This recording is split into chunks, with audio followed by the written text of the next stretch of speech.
Behance Dimension and Sizing Guide. Hello guys and welcome to this new tutorial. Today I am going to show you how you can make sure that everything will go well with the dimensions and the sizing of your files within the upload onto the Behance platform. This is a full guide tutorial, so you have to follow up the tutorial from the beginning till the end and you will be good to go and you will know at the end of the tutorial how to make sure that everything is going well and the client are satisfied with the work or the visual art that you are presenting. The first thing that you have to do is to go to behance.net, then you are going to simply sign in. I have successfully signed in to my account. Here, to be able to upload your work, you are going to click on or slide the mouse right here on to share your work. You will see project, service, work in progress, or live stream. I'm going to build up or a complete case study, for example. Now we have this empty box or this empty editor. You can go ahead and start editing and making things. Now, before making anything right here, I highly recommend you to watch carefully what I am going to show you and listen carefully what I am going to say, so everything will be good. I have created this Canva whiteboard to show you the right dimension for each element that you are going to add and some tips at the end. Here, as you can see, here we have a lot of photos that we can add. For example, for the portfolio, we are going to put images on this size. Here, we have a width of 1400 pixel. We have a height of infinity. This is the infinity height because it will not only conserve your artwork, but it will be showing the whole project here lined in. This allow for extensive showcasing of your work for this infinity height. Now, let's go ahead and jump to the thumbnail dimension. We have the thumbnail dimension, which is a square one. We have a width of 808 pixel by a height of 632 pixel. These thumbnails dimensions are the vitals for the first impression of your client. Now, let's jump on to the thumbnail display dimensions. These thumbnail display dimensions are the smaller version of the thumbnails. They are used and put on various placement on the platform of Behance, so it will showcase the work that you have. Now, for the width of these thumbnail display, we have a 202 pixel by a 185 pixel. Now, let's jump directly to the avatar image dimensions. We have 1000 pixel by 1000 pixel, which means it is a square box that has 1000 pixel by the width and the height. And this is a clear professional avatar. It is a very util to make it good, and these avatar or image avatars are used for the visualization of your project. Now, let's jump to the last part, which is the banner image dimensions. We have here a rectangle of 3200 pixel of width with a 410 pixel. This is the recommended or the recommended sizes that you can go ahead and use for Behance, so everything will go well. This banner is your brand billboard, obviously, and as you can see here, I have written this. Now you can go ahead and stick to these dimensions and you will be good to go. Here, for example, if you want to add an image, you have, let's say that I want to add, for example, not a pictorial, but a thumbnail dimension. Here, if you are using Photoshop or Adobe Illustrator, you will be creating a project like this, or you are going to resize the project to this one. And of course, we are going to put the project as a PNG or a JPEG file.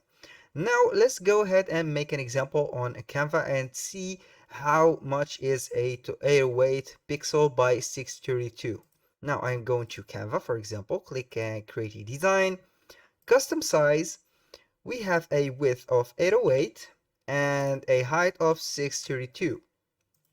Is that correct? Yes, this is for the thumbnail dimension. Now I'm going to create a design with that format. This is the correct format. I'm going to put a thumbnail, for example. Let's go ahead and upload something from my computer. Let's see, what do we have?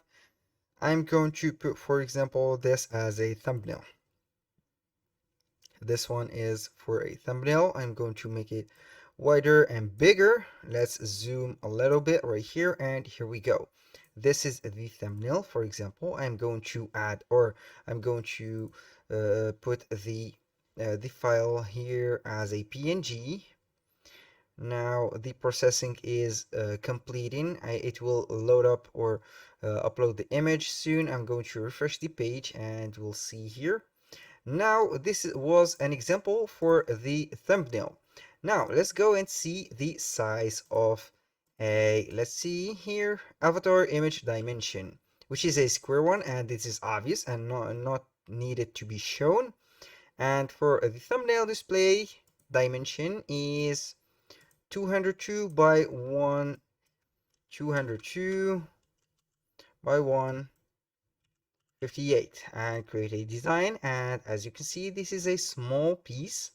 Here we have the um, thumbnail display dimension. You can go ahead and create one and you will be good to go. Now let's go back here. For example, let's go and create the thumbnail. I'm going to upload the image or make an image. For example, this is a image for the thumbnail, like that. Here I'm going to download this file. Click on download as a PNG. Now I'm going to upload it right here on the images, and here we go. We have this uploaded to Behance as a thumbnail, which is, or a display thumbnail. As you can see, this is a small project. This is very simple and very minimal. Now here I'm going to show you some little tips right here on how you can perform well on this Behance platform. We have the file size and the type of file. Behance permits file size up to 50 megabyte each. However, it's recommended to upload high quality images and GIFs, up to 10 megabytes per asset for optimal performance. The file types now, we have the JPEG, highly recommended for its balance of quality and file size. It has a minimal file size compared to the quality that it is on the image. We have the file type of GIF, suitable for project content but avoid using it for project covers. We have the PNG, offers high quality but large file sizes. The note here, source files like PSD, AI, TFF, as well as PDF and docs are not compatible with Behance. So keep that in mind. Now I'm going to give you some tips for efficient presentation. You have to make sure to upload images with a size below or equal 1 megabyte to ensure the fast loading of them, so the clients won't be waiting for long times. Here, for example, when I upload an image of, let's say that this image, let's go and choose a image of a PNG. This is a 1 megabyte. I'm going to upload it, and see here, as you can see, it is taking a little bit of time to be uploaded from my computer. Now, let's suppose that we are some guests or some visitors to the profile, and we are going to search for your project, and we see a image just turning on and on right here and waiting for the upload. That will be boring and will not be tolerable. So we can't tolerate this kind of images, so you have to put them as small as possible. Now, the second tip for high graphics such as 3D designs and vectors, render with a PNG format, then convert to JPEG to optimize file size, like we have cited right here, highly recommended for its balance of equality and file size while maintaining quality. Here it is recommended to use always JPEG. And the first or the last thing that you need to know is to make sure that your colors are RGB or CMYK for the color space to ensure the accurate color representation. So everything will be good here, and you will not see some complaints, and your project will be topping the search and be trending. That was all for today's video. Thank you guys for watching, and hope to see you soon on the next one.